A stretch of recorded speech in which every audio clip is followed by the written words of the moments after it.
miras ini ternyata dampaknya juga sangat luas sekali. Bahwa miras ini bisa merupakan sumber masalah gitu ya. Persoalan kriminal itu ternyata juga salah satunya yang paling banyak itu diawali di miras. Kami dari DPRD Jatim ini juga sudah maksimal Mbak ya. Kita sampaikan jangan minum kan itu, atau jangan pakai miras. Ayo kita asik ini kan bisa, tanpa itu kita bisa asik. Karena itu tadi, karena kalau tidak ada efek jerah, tidak dilakukan tindakan tegas, pasti nanti kan akan menjadi tumpul dari ketentuan atau peraturan itu sendiri nggak akan berjalan dengan maksimal.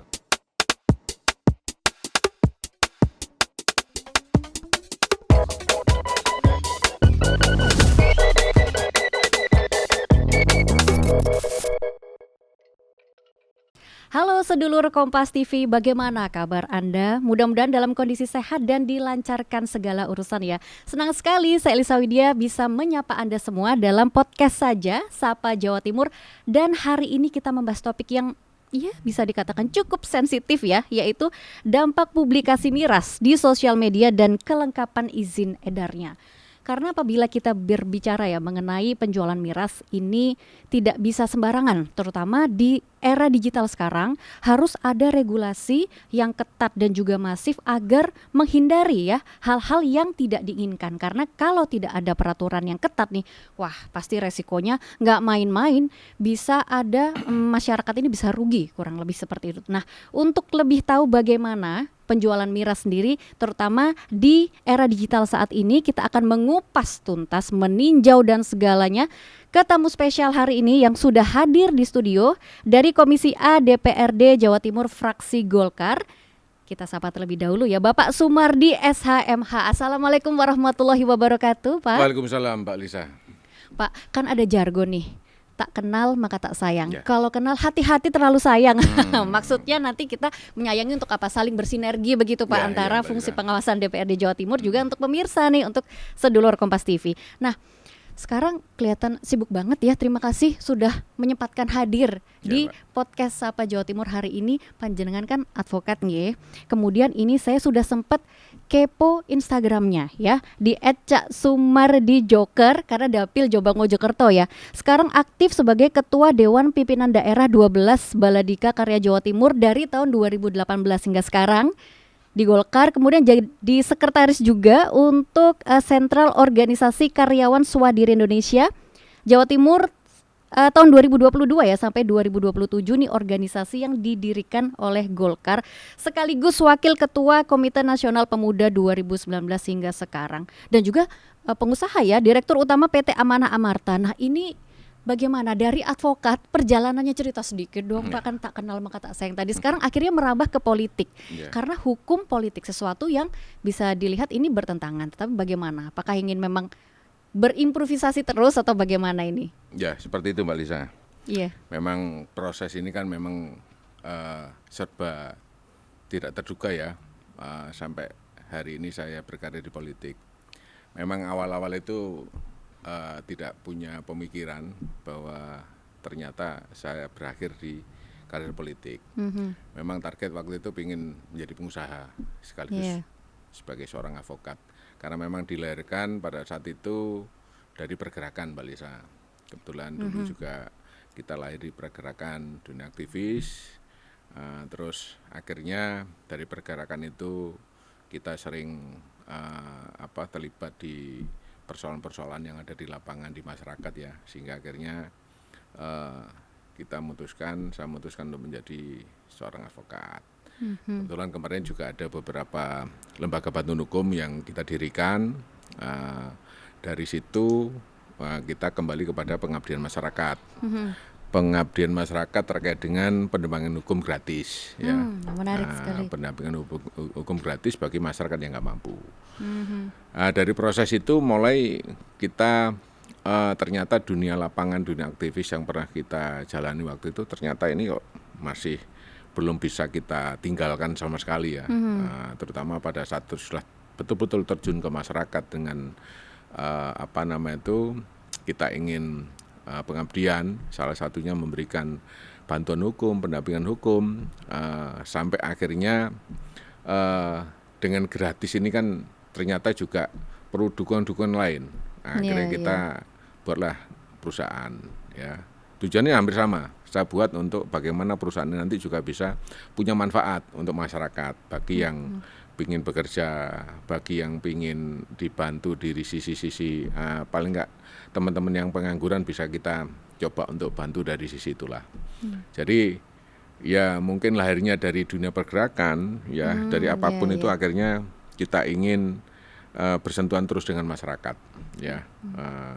Dari situ makanya ya alhamdulillah mungkin dari doa dan dari berkahnya kita pada saat di dunia pergerakan atau membantu masyarakat yang tidak mampu, akhirnya mungkin doa mereka juga mungkin salah satunya memberikan doa yang terbaik untuk saya, Mbak Lisa. Ya, akhirnya saya berkarir di politik, alhamdulillah pertama kali akhirnya diberikan amanah untuk masyarakat untuk menjadi anggota Dewan Provinsi Jawa Timur. Jadi memang pada awalnya Cak Sumardi ini bukan iseng ya, jadi lebih ke ada panggilan jiwa ya, yang sebetulnya tidak direncanakan sebagai seorang politisi ya. Jadi memang dari advokat kemudian ternyata masih nyambung juga nih dibawa ke politik yang ternyata kita bisa mengabdi dan satu intinya adalah memberikan manfaat. Betul. Nah sekarang kalau berbicara mengenai manfaat nih Pak Sumardi, tentunya kita ingin memberikan manfaat ke generasi muda saat ini yang tidak lepas dari sosial media. Tetapi di sisi lain kita tidak bisa tutup mata terhadap fenomena terkait penjualan miras. Nah ini adalah suatu hal yang harus kita awasi terus supaya generasi muda kita ini terselamatkan, tapi juga tidak kita kekang begitu ya. Nah bagaimana melihat untuk perdagangan dan penjualan miras sendiri di Provinsi Jawa Timur dari kacamata DPRD Provinsi Jawa Timur, terutama dari sudut pandang hukum juga begitu. Monggo. Jadi penjualan miras di Jawa Timur saat ini juga bisa dikatakan cukup tinggi, Mbak ya. Iya.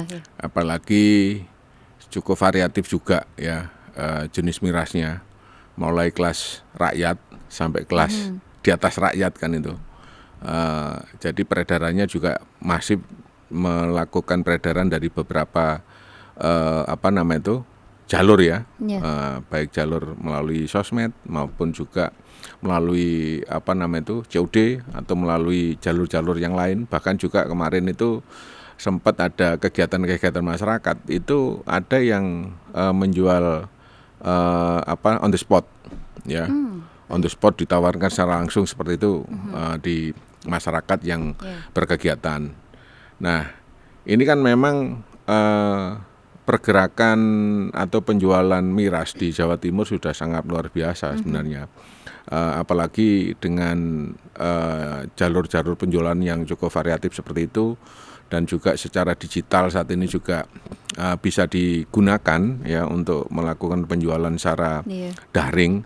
Ini kan juga memanfaatkan dunia teknologi ya. Jadi apalagi sekarang ini semua umur juga bisa melihat mengakses media sosial siapapun 24 jam dan juga tidak dibatasi usia ya kan. Betul, apalagi anak-anak kita itu ya sudah kalau nggak pegang HP sehari itu aja mereka sudah kayak ditinggal sama pacar mungkin ya. Kebingung sudah drama tantrum begitu istilahnya itu, ya. Makanya. Nggak bisa lepas memang. Betul. Tapi ya memang perkembangan tidak bisa kita hindari, tetapi ya bagaimana ini tadi ya untuk penjualan miras ya. Kemudian bagaimana untuk celah-celah pelanggarannya? Kalau tadi ada yang jual on the spot, atau apakah sekarang makin liar atau masih bisa dikendalikan begitu? Saat ini memang Mbak ya, penjualan miras itu bisa dikatakan masih liar juga, tapi juga sebagian juga masih bisa dikendalikan. Malah memang kemarin seperti di beberapa tempat, khususnya mungkin kemarin ada Mbak ya di dapil saya itu kan sampai dari keamanan, dari kepolisian, dari APH itu juga melakukan operasi besar-besaran ya terkait dengan miras ini. Apalagi kemarin dari tindakan yang dilakukan sama APH ini dari teman-teman kepolisian ini juga mendasari terkait dengan persoalan-persoalan kriminal yang ada di wilayah hukum mereka ya. Seperti perkalian dan juga pembunuhan. Itu semuanya kan diawali dari miras juga. Makanya ini menjadi perhatian utama dari teman-teman APH juga kami Komisi A bahwa persoalan kriminal itu ternyata juga salah satunya yang paling banyak itu diawali dari miras. Paling Jadi tinggi ini untuk paling tinggi, persoal paling tinggi. kriminalnya. Iya, seperti melakukan tindakan kriminal begal, tindakan pembunuhan dan juga mungkin rame-rame pengeroyokan atau apa Iya, itu kan iya. diawali di situ. Makanya kemarin dari teman-teman ABH melakukan operasi dan membuat aturan terkait dengan peredaran miras di wilayah hukum mereka ini juga harus ada pembatasan dan juga harus dilakukan pengetatan, Mbak. Nah, supaya apa? Supaya nanti tingkat kriminal yang ada di wilayah hukum mereka juga bisa paling tidak bisa dikurangi ya atau diminimalisir ya Minimalisir, iya. terkait dengan dampak dari miras itu sendiri. Tapi untuk pelanggaran hukumnya sendiri, kalau dilihat ya dari fungsi pengawasan DPRD Jawa Timur, ini kira-kira bisa dikendalikan nggak kalau melihat di era digital saat ini? Karena kan mungkin mereka tergerak juga dari melihat di internet, wah nggak apa-apa, aman, regulasinya nggak terlalu kenceng lah istilahnya, nggak apa-apa lah. Mungkin apakah itu ada kaitannya? Atau mungkin dari pihak kepolisian sendiri atau pihak yang penanggung jawab ini masih kurang begitu, atau mungkin tidak ada koordinasi antar satu elemen masyarakat yang bisa mewakili sebagai kepanjangan tangan, atau bagaimana melihatnya? Jadi kalau dari sisi regulasi kami dari DPRD Jatim ini juga sudah maksimal, Mbak ya, beberapa maksimal termasuk terkait dengan perda-perda terkait dengan pengendalian miras ya. Itu kita juga selalu update ya, dalam arti kesesuaiannya nanti bagaimana ini kalau memang ada persoalan-persoalan yang harus kita sesuaikan dengan perda ini nggak sesuai, maka nanti kita juga akan melakukan perubahan-perubahan perda. Terakhir itu perda kita di tahun 2018 ya kalau nggak salah itu. Jadi terkait dengan pengendalian minuman, salah satunya minuman alkohol ya. Nah, jadi rujukan-rujukan terkait dengan peraturan itu kan ada beberapa, ada Perpres, ada peraturan Menteri dalam perdagangan ya, dan juga peraturan dari perda itu sendiri. Itu kan salah satu rujukan terkait dengan bagaimana kita bisa mengontrol terkait dengan peredaran miras yang ada di Jawa Timur. Dan memang terkait dengan peredaran miras yang ada di plafon digital, ini memang kita juga akan menyesuaikan. Bahkan kita kemarin juga sudah melakukan beberapa koordinasi dengan terkait ya, semua stakeholder, bagaimana pengawasan dan pengendalian miras ini supaya nanti juga bisa menjadi salah satu atensi utama. Karena kembali lagi bahwa kalau tidak dilakukan pengetatan dan monitoring, maka ini kan dampaknya itu tadi, Mbak, terhadap persoalan-persoalan pelanggaran akhirnya akan yang lain kemana-mana ya. Iya, pelanggaran di tengah-tengah masyarakat nanti kan dampaknya akan ke sana. Karena berawal dari miras tadi. Tetapi kita melihat apakah perlu tidak sih meningkatkan kesadaran mereka, atau memang harus seperti memberikan efek jera dulu, atau harus dihukum dulu, peraturan harus ketat, mereka seperti seolah-olah dihukum gitu, tidak ada kebebasan, atau bagaimana, perlukah untuk sosialisasi pendekatan dengan pelan-pelan gitu, atau memang harus pendekatannya harus yang keras begitu? Kalau melihat sekarang bagaimana? Ya, kalau untuk bagaimana kita membuat langkah-langkah edukasi dan juga langkah-langkah untuk penanggulangan, Mbak ya. Yeah. Memang ini menjadi kewajiban kita semua ya, bagaimana kita mengedukasi bahkan mensosialisasikan terkait dengan dampak miras maupun terkait dengan persoalan-persoalan peredaran miras di tengah-tengah masyarakat yang sudah cukup masif ya, dari macam-macam bentuk dan mereknya ini kan. Makanya kita juga tidak mengabaikan itu, maka kita juga harus masif untuk melakukan koordinasi dengan terkait dan juga untuk terutama untuk ke sekolah-sekolah ya, ke sekolah-sekolah dan juga kelompok-kelompok masyarakat ya seperti Karang Taruna, karena itu memang sangat rentan sekali terkait dengan pengguna ya dari miras itu sendiri, karena persoalan pelanggaran di tengah masyarakat itu yang paling banyak ya adalah dari kalangan-kalangan muda ini, Mbak. Iya. Kalangan muda ini, karena kalangan muda itu masih mencari jati diri, betul, ikut dengan pergaulan gitu, masih belum tahu apakah ini memang terlarang atau enggak gitu. Walaupun mereka tahu kadang ingin diakui di pergaulannya begitu. Jadi memang menjadi gaya hidup kadang itu, Mbak Lisa. Betul. Menjadi gaya hidup. Mereka kalau tidak seperti itu, maka mereka tidak belum bisa dikatakan ikut dalam kelompok mereka. Keren, Wah, itu kan itu. Itu menjadi tantangan ya, Pak. Iya, betul. Nah, tetapi kita melihat sekarang ya mereka dengan prinsip seperti itu, kemudian mereka juga bisa mengakses media sosial kapanpun, akhirnya banyak promosi secara besar-besaran di media sosial karena mereka merasa di media sosial kita bebas nih, tidak diawasi. Lalu terjadilah promosi berawal dari medsos dan kemudian ada tindakan kriminal itu tadi yang tidak kita inginkan. Bagaimana untuk bisa mengatasi ini semua? Bagaimana panjenengan melihatnya? Ya, jadi Mbak Lisa, terkait dengan peredaran atau penjualan di platform digital atau platform media sosial di medsos ya. Ini kebetulan saya di Komisi A, ini terkait dengan Komisi Hukum dan Pemerintahan. Kebetulan mitra-mitra kami ini kan adalah ada APH dan juga Kominfo ya. Jadi itu kita juga sering sampaikan kepada mereka bagaimana mitra kami yang terkait ini, terutama Kominfo dan APH ini betul-betul melakukan fungsi dan tugasnya. Salah satunya bisa monitoring terkait dengan secara digitalisasi terkait dengan peredaran atau penjualan miras di platform media. Nah, dari kepolisian ini kan saat ini kan ada namanya unit di Krimsus itu Mbak, terkait dengan unit cyber ya. Itu nanti paling tidak kita juga bisa melakukan kerjasama secara secara baik terkait dengan bagaimana monitoring peredaran miras dan penjualan miras secara daring atau secara digital. Paling tidak mereka ini kan juga punya kewenangan ya untuk melakukan mungkin blocking atau melakukan pengawasan ya secara langsung di dunia maya ya. Kita minta untuk berperan aktif dan secara aktif untuk melakukan monitoring dan juga tindakan-tindakan yang perlu terkait dengan yang sudah beredar terkait dengan penjualan miras itu. Sebetulnya sulit nggak sih Pak melihatnya, apakah di media sosial ini kan bebas ya? Tadi disampaikan ya kita sudah berkoordinasi dengan pihak-pihak terkait, dengan instansi, stakeholders, tapi untuk perencanaannya mungkin sudah cukup matang. Lalu untuk eksekusinya ini sebenarnya sulit nggak sih? Apakah perencanaannya biasanya seperti itu ya, klasik lah.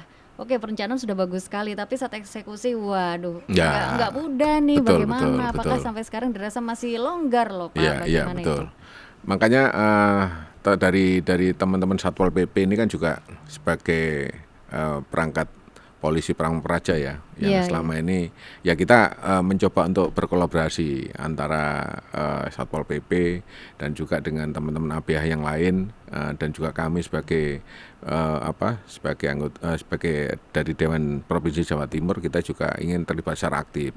Bagaimana memang banyak ruang-ruang yang dengan adanya peredaran miras itu kadang memang seperti yang saya katakan tadi, penjualan secara langsung on the spot ya, mereka bawa tas gitu ya, terus akhirnya ditawarkan kayak sales gitu ya.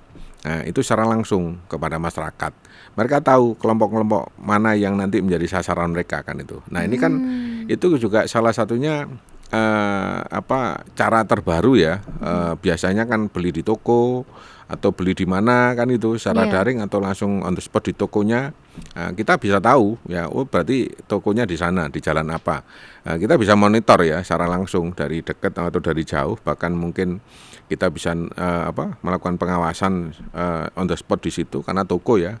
Tapi kalau mereka sudah berubah pola seperti yang saya sampaikan tadi on the spot, kita kan tidak bisa mendeteksi. Tapi apapun itu kita juga libatkan semua komponen masyarakat untuk bisa memberikan informasi terkait dengan persoalan-persoalan itu ya kan. Kita juga berikan edukasi, terutama yang saya sampaikan bahwa awal sebuah tindakan-tindakan pelanggaran yang arahnya ke kriminal atau mungkin arahnya ke tindakan hukum lain, pelanggaran hukum lain, itu salah satunya juga miras kan itu. Makanya kita edukasi masyarakat, kalau sampai ada informasi atau ada yang kita sampaikan tadi ya segera nanti bisa kita saling memberikan informasi ya kan, supaya nanti jangan sampai nanti persoalan itu semakin dalam, semakin jauh, sehingga menjadi persoalan hukum yang akhirnya sudah bisa dikatakan sudah ada tindakan yang harus diambil sama aparat penegak hukum kan itu. Iya Iya, ya. Gitu. Jadi kita Bahkan juga sampai tidak terjadinya mengharapkan korban ya. kan. Iya, ya. Itu Mbak. Merugikan banyak masyarakat tentunya kan. Iya. Jadi memang ini permasalahan klasik tapi paradoks ya. Mm-mm. Susah gitu. Mm-mm. Bukan susah ya Pak ya, lebih menjadi tantangan Mm-mm. tersendiri. Nah, Ya. tadi disampaikan bahwa sudah memberikan edukasi. Kemudian dirasa setelah beberapa lama apakah ada perubahan nggak, Pak? Ya memang perubahan Perubahannya tidak mungkin sudah masif atau pelan-pelan nih gitu. sepertinya itu Mbak. Jadi nggak bisa masyarakat itu tiba-tiba berubah total dari hitam menjadi putih, itu memang nggak Sulit bisa. ya, Memang ada permasalahan proses klasik ya. Proses, perlu pendekatan, dan baru ada contoh-contoh konkret itu mereka akhirnya bisa, oh ya memang begitu Pak ya. Oh ya akhirnya ternyata begitu kan itu. Jadi memang butuh proses ya untuk mengedukasi. Paling tidak ada sedikit pemahaman yang mereka terima dengan apa yang kita sampaikan itu. Saya rasa juga proses yang cukup bagus ya. Tapi sampai proses itu memang ada pergerakan ya, tidak berhenti sampai di situ. Jadi kita pada saat memberikan pemahaman terkait dengan bahaya maupun tindakan mereka kaitannya dengan konsumsi, kaitannya dengan miras atau apa, ini kita juga perlu berikan pemahaman secara bertahap Mbak ya, dan memang harus sabar juga menghadapi mereka. Kadang mereka posisinya ini kan ya. Pernah nggak Pak ada kejadian, boleh di-share sedikit mungkin di dapilnya Bapak sendiri, Jombang Mojokerto ya, pernah ada pengalaman nggak, wah betapa memang ini menantang sekali tapi ya akhirnya alhamdulillah begitu, pasti ada perubahan lah, nggak mungkin benar-benar zero atau nol gitu. Pernah ada pengalaman bagaimana itu di dapil Bapak sendiri? Ya. Pasti lebih tahu ya Pak ya? Ya, jadi kebetulan dapil Mojokerto sama Jombang ini kan Mojokerto. memang kalau Jombang ini kan memang disebut kota santri Mbak ya. Ya, Tapi ya. memang kita tidak mencoba mendeskripsikan Jombang sebagai kota santri, tidak ya. Tapi memang ada beberapa hal yang di masyarakat ini kaitannya dengan miras ya pasti ada. Makanya ini menjadi tantangan sendiri bagi saya. Bagaimana nanti kita juga pada saat turun dapil ini kan salah satunya juga membawa misi terkait dengan miras ini ternyata dampaknya juga sangat luas sekali. Nah, memang itu cukup mendapat tantangan ya dari teman-teman yang pada saat itu kita coba untuk berikan pemahaman atau kita edukasi. Ya butuh pendekatan lebih dekat lagi dengan mereka kan itu, butuh pendekatan lebih dekat lagi dengan mereka supaya nanti ada semacam kita coba edukasi mereka, tapi nanti kita coba untuk tunjukkan atau kita alihkan dengan kegiatan-kegiatan lain ya. Ya memang itu akhirnya cukup berimbang Mbak ya, cukup berimbang. Contoh memang selama ini mereka kalau di pedesaan, mereka itu kan hiburannya kan ya apa sih, kan paling ya kumpul-kumpul. Saya kemarin lihat di Instagramnya Panjenengan itu pewayangan ya, kemudian campur sari itu masih ada ya, itu juga termasuk salah satu bagian untuk mengedukasi. Salah satunya. Jadi itu? Pada saat kita ada kegiatan itu ketemu dengan perangkat, dengan pemuda, tokoh pemuda, kita sampaikan jangan minum kan itu, atau jangan pakai miras. Ayo kita asik, ini kan bisa tanpa itu kita bisa asik. Contoh mungkin kita bisa makan bareng, kita bisa menikmati suasana seperti itu. Apakah mereka mohon maaf ini request untuk menyanyikan sebuah tembang-tembang apa yang menurut mereka asik kan itu.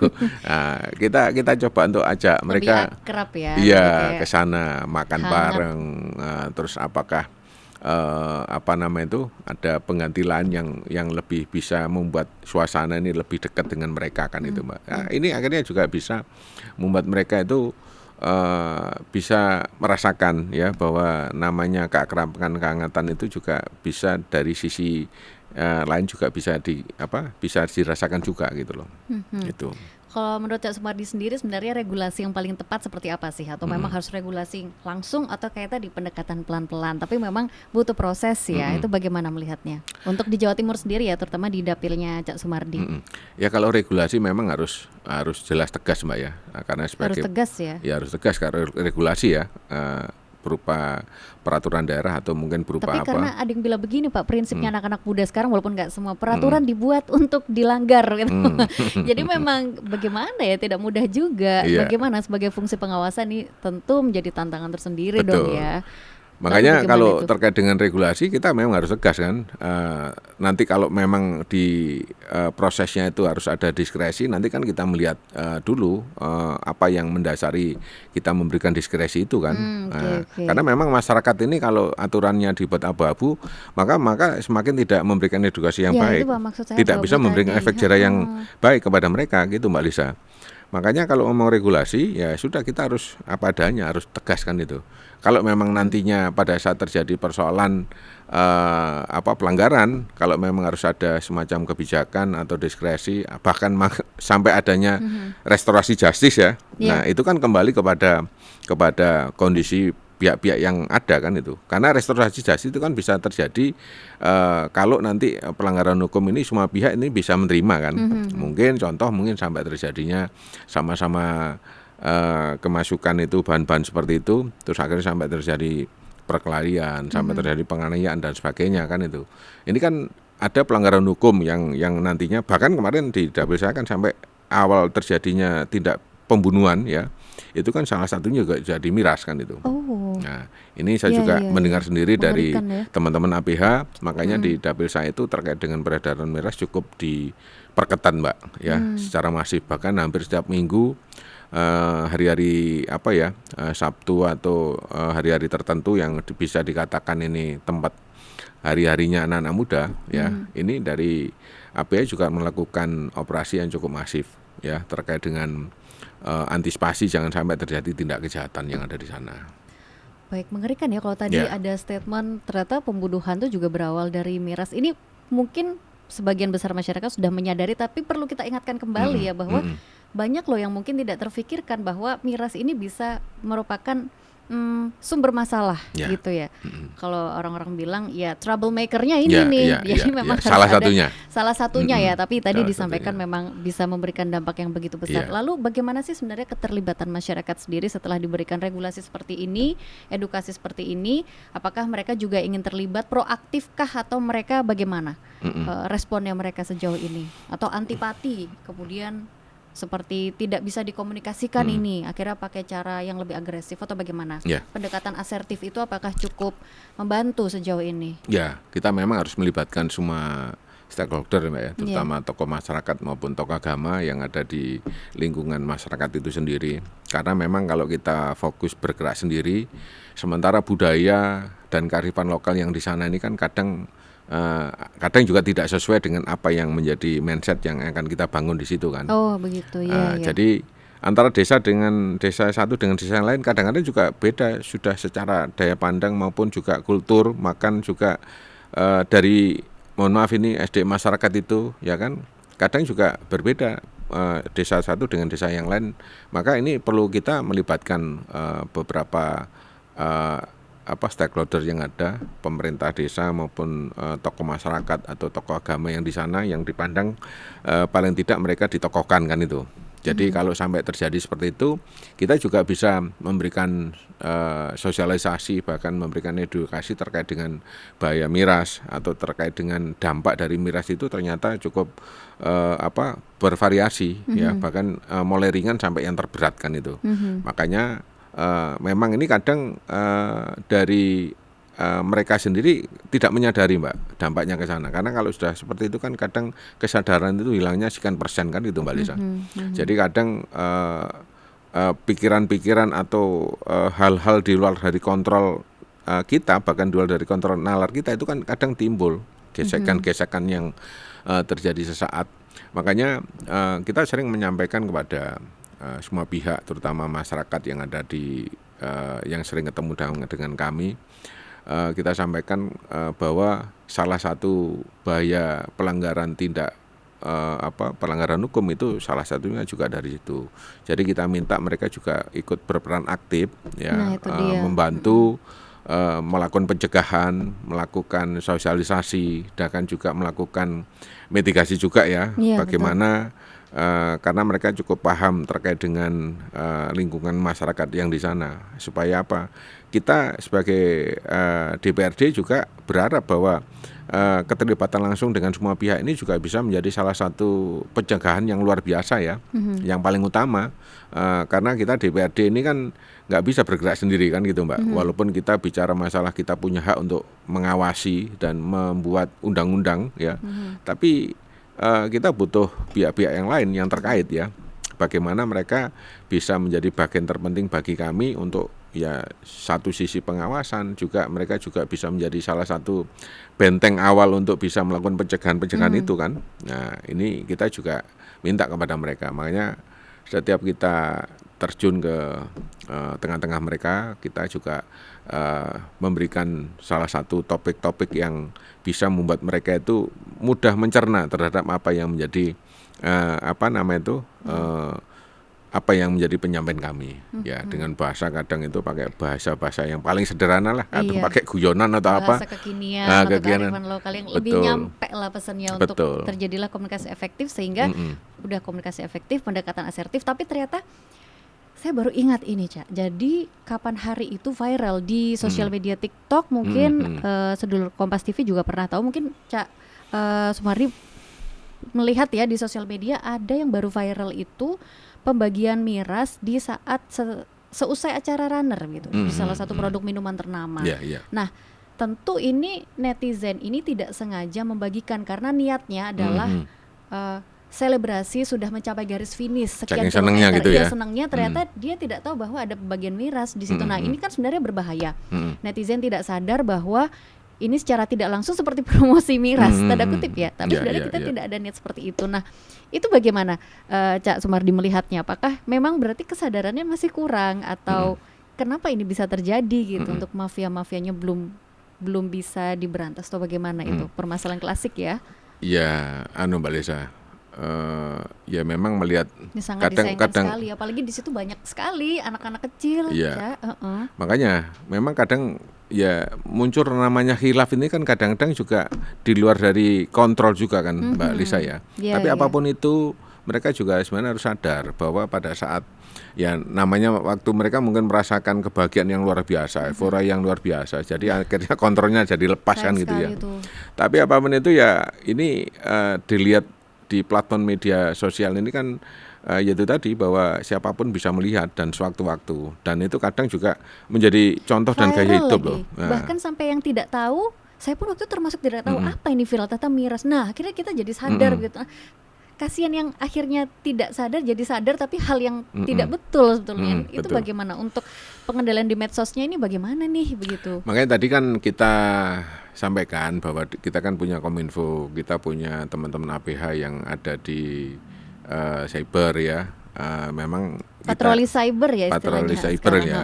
Kita kan memang harus bisa melibatkan lembaga ini untuk bisa menjadi kontrol secara langsung, bahkan juga mengambil sebuah tindakan kan itu Mbak. Kalau memang itu cenderung memberikan dampak yang kurang baik ya memang nantinya bisa diambil sebuah tindakan ya sama aparat penegak hukum. Memang prosesnya ya tidak tiba-tiba diambil atau dilakukan proses hukum tiba-tiba, memang ada proses-proses yang lain yang harus dilakukan.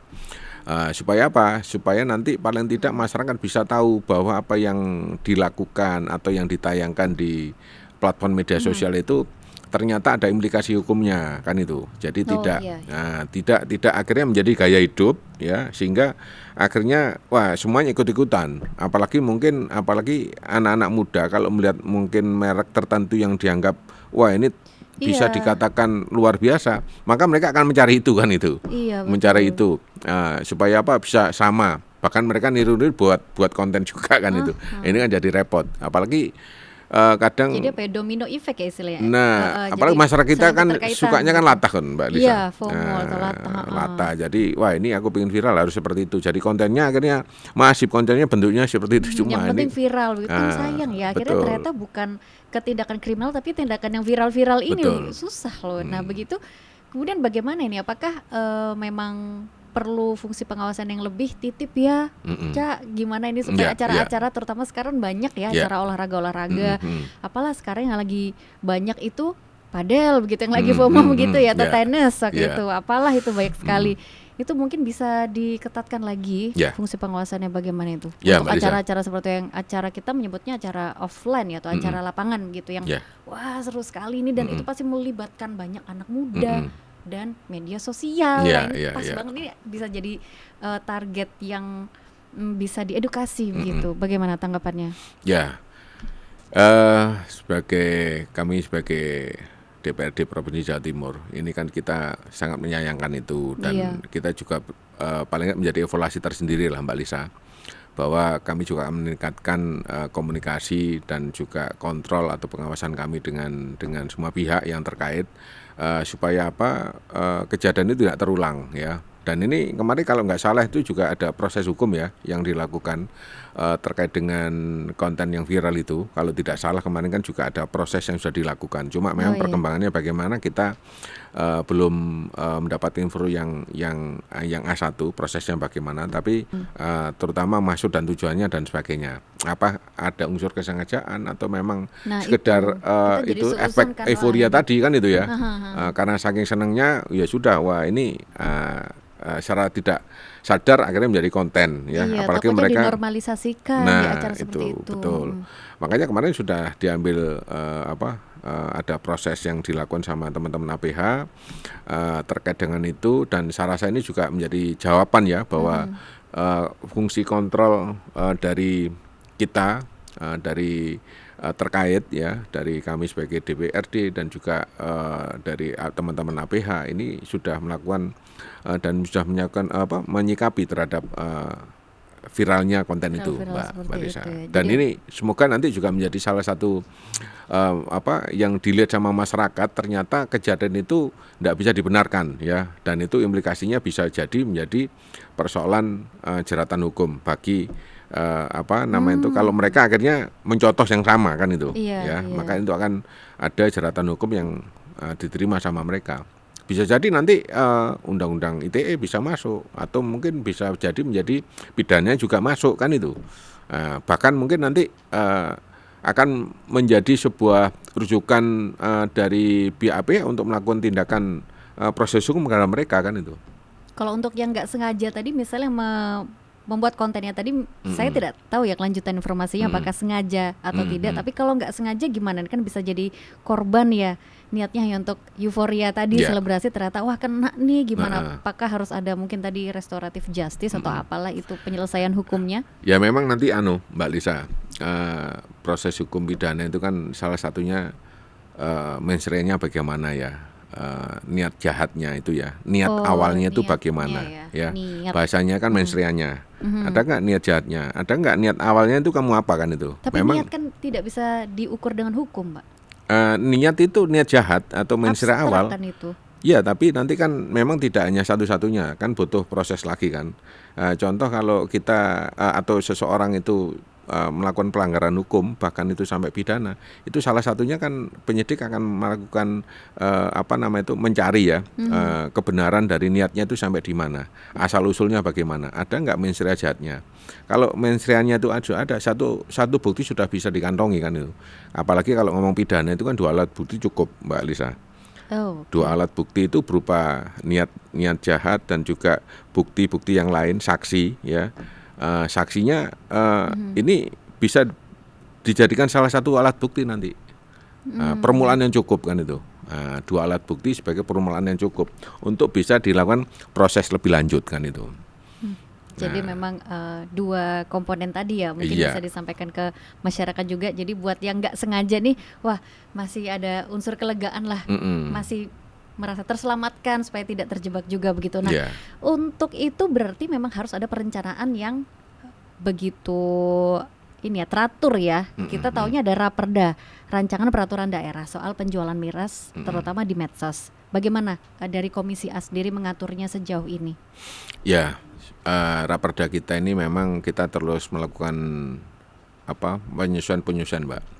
Apalagi Raperda yang sebelum-sebelumnya ini kan kita juga ada persoalan-persoalan yang mungkin kekinian yang terjadi, maka kita juga kita akan menyesuaikan. Salah satunya terkait dengan penjualan yang ada di platform media sosial. Itu sepertinya kan kita perlu lengkapi juga di Raperda itu, supaya nanti dari sisi-sisi yang lain yang selama ini masih belum masuk di dalam klausul, di dalam perda itu sendiri, itu semua bisa masuk di sana. Seperti yang Mbak Lisa sampaikan tadi, kita kan mengantisipasi celah-celah yang ada ya, harus karena prakteknya mereka itu mencari celah memang ya. Mereka bahkan tahu aturan itu bagaimana bunyinya, makanya mereka bisa tahu, oh ternyata ini nggak masuk, ya sudah lewat sini aja kan itu.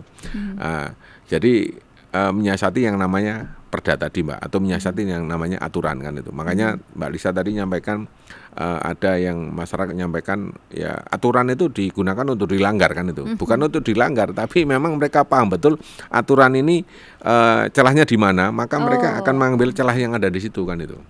Masyarakat sebenarnya paham juga aturan-aturan, memang walaupun ada sebagian yang tidak paham aturan, tapi yang paham aturan itu juga sebenarnya juga banyak. Tapi dari mereka itu yang kadang memang akhirnya bagaimana mereka melakukan tindakan ini, salah satu mensiasati celah dari aturan itu sendiri, Mbak Lisa.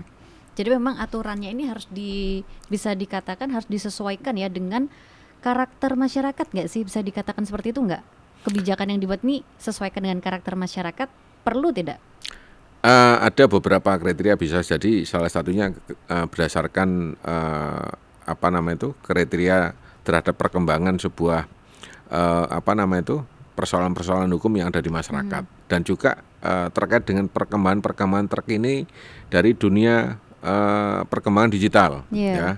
Bahkan mungkin perkembangan terkait dengan gaya hidup, ya kan, gaya hidup yang dulu mungkin tidak mengenal namanya minuman ini, atau yang dulu biasanya cukup minum teh juga cukup, tapi karena gaya hidup, karena terkait dengan komunitas mereka, sehingga akhirnya berkembang ke situ kan Mbak. Tidak cukup es teh, tidak cukup kopi, sudah kalau bisa teh dicampuri lain-lain kan itu. Karena kalau nggak itu nggak keren kan itu. Teh cukup Pak, sudah bisa melegakan sebetulnya ya. Iya. Ya mudah-mudahan ya kita semua memiliki kesadaran yang sama bahwa ya kita bisa membedakan lah mana yang benar dan salah, kemudian mana yang merugikan dan tidak, karena memang dampaknya tidak ke diri sendiri kalau kita menggunakannya, tetapi bisa berdampak ke orang lain dan merepotkan banyak pihak, termasuk aparat keamanan, kemudian DPRD sebagai fungsi pengawasan. Nah, untuk fungsi pengawasan sendiri ya, terakhir, apakah perlu diberikan deterrent effect atau efek jera ini? Perlu nggak? Apakah memang kurang kencang, harus dikencangkan lagi, atau sudah nggak usah, pelan-pelan aja, alon-alon wae asal kelakon gitu lah. Bagaimana melihatnya? Efek jera itu penting. Harus nih langsung istilahnya itu kayak langsung diberikan hukuman yang keras sekalian, ada pecut sekalian gitu. Bagaimana? Ya, memang efek jera itu kan perlu Mbak Lisa kita jadikan menjadi tujuan ya. Salah satunya unsur pembinaan itu kan salah satunya ada perbaikan dan efek jera juga kan. Makanya efek jera itu perlu. Makanya apabila adanya kejadian itu, ya memang sampai harus ada proses pidana kan itu. Contoh beberapa kejadian yang terjadi di dapil saya, ada beberapa operasi distribusi miras dari luar kota, dan akhirnya juga diambil tindakan, ya kan. Bahkan sampai adanya diambil proses hukum ke arah pidana, ya kan. Karena itu tadi, karena kalau tidak ada efek jera, tidak dilakukan tindakan tegas, pasti nanti kan akan menjadi tumpul dari ketentuan atau peraturan itu sendiri nggak akan berjalan dengan maksimal. Bahkan mungkin kami sendiri di DPRD juga mungkin nanti akan ada dampak Mbak. Dianggap nanti kita setengah-setengah kan dalam melakukan fungsi kontrol kami sebagai pengawas dan juga sebagai pihak yang membuat undang-undang itu sendiri. Jadi nanti dianggap lemah, tidak sama dengan tidak ada manfaat nanti. Makanya efek jera dan kolaborasi dengan semuanya kan harus dilakukan. Termasuk dengan teman-teman media juga Mbak. Karena teman-teman media ini kan salah satunya kan juga menjadi perantara ya. Bukan sekedar perantara, menjadi mata elang juga Mbak. Oh iya. Menjadi mata elang juga. CCTV nih. CCTV-nya. Jadi kita minta keterlibatan teman-teman media, karena kita ini kan tidak bisa melakukan kontrol di semua titik. Kita tidak bisa melakukan kontrol di semua tempat. yang mungkin dianggap spot-spot yang membahayakan atau spot-spot yang digunakan oleh teman-teman untuk melakukan terkait peredaran miras atau melakukan pesta miras dan sebagainya. Makanya teman-teman media ini kan juga cukup posisinya mungkin di mana-mana. Jadi kita juga ingin ada keterlibatan dari teman-teman media juga, paling enggak menjadi bagian dari kami memberikan informasi supaya nanti kami juga tahu ternyata ada spot-spot yang atau ruang-ruang yang selama ini kita belum di sana, tapi teman-teman media kan sudah bisa di mana-mana kan itu. Sudah sering bersentuhan dengan masyarakat, dan harapannya memang betul. memberikan secuil info begitu, siapa tuh bisa membantu lah istilah begitu. Nah, tetapi mungkinkah suatu saat nanti, kita nggak tahu ya kapan gitu, mungkin beberapa bulan lagi, besok mungkin, atau mungkin beberapa tahun lagi gitu, apakah efek jera ini memang harus dimaksimalkan sampai 90%? Ya sudah, sepertinya masyarakat Indonesia terutama generasi muda makin nggak bisa nih, harus dikencengin. Apakah suatu saat akan ada hal seperti itu, efek jera porsinya lebih banyak daripada pendekatan yang asertif atau yang lebih pelan-pelan gitu tadi? Mungkinkah? Ya, sejak sekarang kita sudah melakukan pola-pola itu, Mbak ya. Ibaratnya kalau nggak kena dikandani ya sudah, kita ambil tindakan yang tegas kan, tegas dan terukur. Nah, kalau bahasanya teman-teman aparat kan seperti itu ya, tegas dan terukur. Supaya apa? Ya bagaimanapun ini kan generasi muda kita, Mbak ya. Harapan kami kita bisa memberikan atau kita bisa memberikan efek jera, tujuannya juga memberikan edukasi. Dan ini adalah kader-kader bangsa ya. Kalau kalangan muda ini salah satu kader-kader bangsa yang harus kita jaga betul bagaimana secara mental, mindsetnya, karena mereka juga menjadi bagian dari harapan kita semua untuk bagaimana Indonesia Emas nanti. Semuanya juga tergantung dari anak-anak muda ini kan itu Pak, atau teman-teman kalangan muda ini. Jangan sampai nanti mereka juga terkait dengan miras, narkoba dan sebagainya. Ini kan peredaran di Jawa Timur juga cukup masif dan cukup luar biasa, Mbak. Ya kan, Jawa Timur termasuk masif ya. Betul, narkoba maupun miras cukup luar biasa, bahkan menjadi pangsa yang cukup menarik kan itu. Begitu ya. Untuk Jawa Timur. Makanya jadi tantangan sendiri ya. Betul, makanya ini kan bagaimana kami di DPRD ini juga sering turun untuk bersentuhan dengan masyarakat. Bagaimana ini juga menjadi salah satu pembelajaran untuk mereka. Kita sosialisasikan kepada mereka, Mbak Lisa. Jangan sampailah itu akhirnya mereka tidak menyadari sehingga merusak terhadap tatanan maupun kehidupan mereka, sehingga dampaknya juga luas ke masyarakat kan itu. Itu yang perlu dipahami bersama ya, kesadaran juga, tetapi fungsi pengawasan juga berjalan dengan optimal dan baik. Kemudian untuk aparat keamanannya juga menegakkan regulasi yang memberikan efek jera, tetapi di sisi lain juga ya kalem-kalem sedikit nggak apa-apa. Yang penting kita tetap bersinergi lah istilahnya. Menyesuaikan irama, ya, terutama memang perkembangan zaman ini, era digital sudah tidak bisa dihindari.